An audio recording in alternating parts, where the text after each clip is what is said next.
The interest of Hezbollah today, in my point of view, of course, this is my analysis, is to drag Israel into war. We evaluated that Hezbollah is interested in war, that Hezbollah is fully prepared for war, and we knew this is coming, except since this place is focused up north, we didn't see it coming from the south.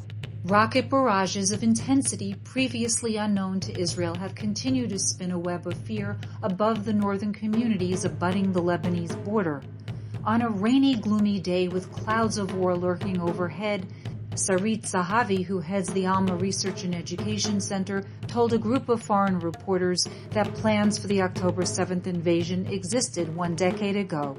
All the principles that we saw that Hamas executed in October 7th exist in a Hezbollah invasion plan from a decade ago.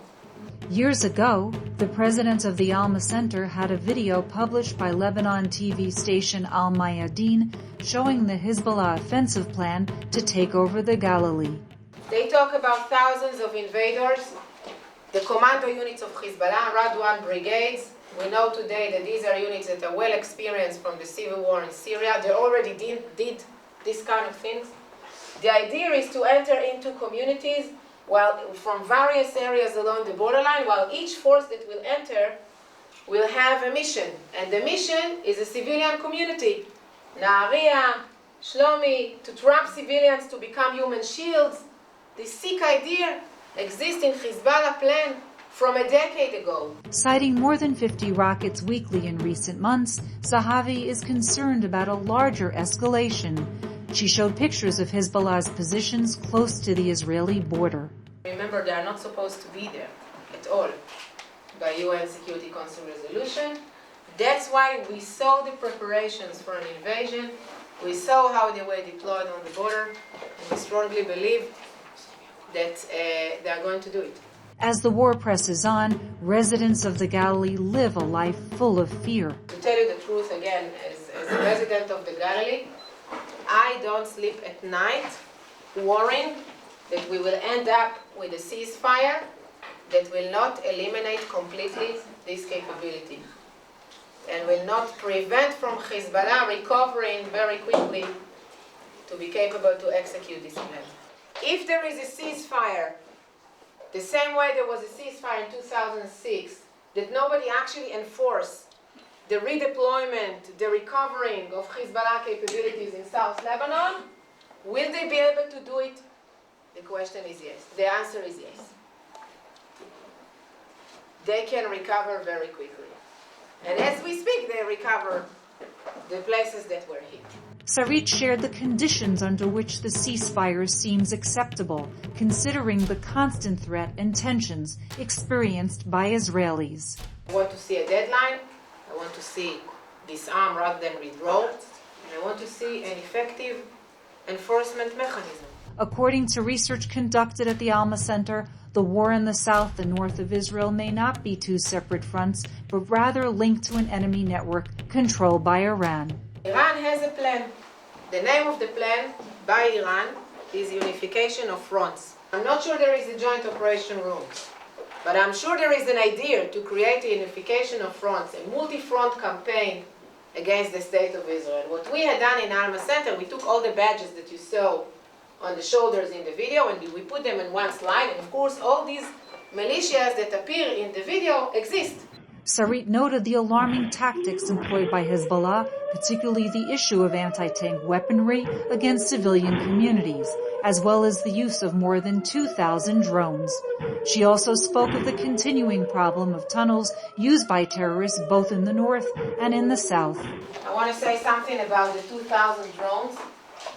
This is an assessment we had made in Alma Center around 2 years ago. We published a big report about the Iranian UAV army. IDF published that since the war started, there were 900 drones that were launched against Israel, most of them coming from Lebanon.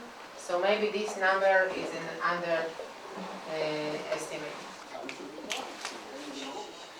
There are tunnels. Weird. All over Lebanon. All the infrastructure of tunnels that you saw in Gaza exist the same way and maybe even more in Lebanon. 6 months into the war, tens of thousands of northern residents are still unable to return to their homes. Zahavi shared that there are 60,000 Israelis who were evacuated by order of the government. That's 43 communities that became ghost towns. And a few days after October 8th, after the northern front was opened here by Hezbollah, the government itself issued a warrant of evacuation. And since then, people cannot go back. The media line's Veronica Nefach, who was on the press tour, headed north to the city of Metula to meet the mayor, David Azulai. Burnt-out cars lined the roads. Abandoned houses were dilapidated and empty, she says. More than 4,000 rockets have been launched into Israel from this Lebanese border. Tens of thousands of people are prevented to come back to their homes because of security concerns and severe damages. 6 months into this war, there is no end in sight. What was once a warm and welcoming community has become lifeless and frightening. The United Nations acknowledges the borders of the State of Israel. We cannot accept the fact that we will suffer missile attacks, whether in low capacity or high capacity. Whoever violates our sovereignty must suffer.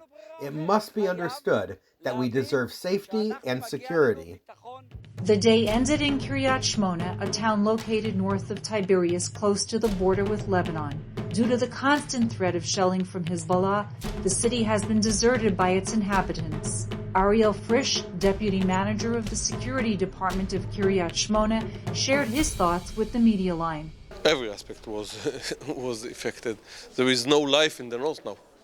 All the north are refugees in our own country, and this is unsustainable. And every resident is waiting to come peacefully home and feel safe. I think that everyone understands after the 7th of October that we don't have any choice. There is no other way.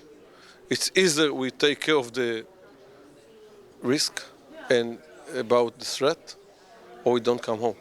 From the Israeli-Lebanese border, I'm Veronica Nefach reporting for the Media Line.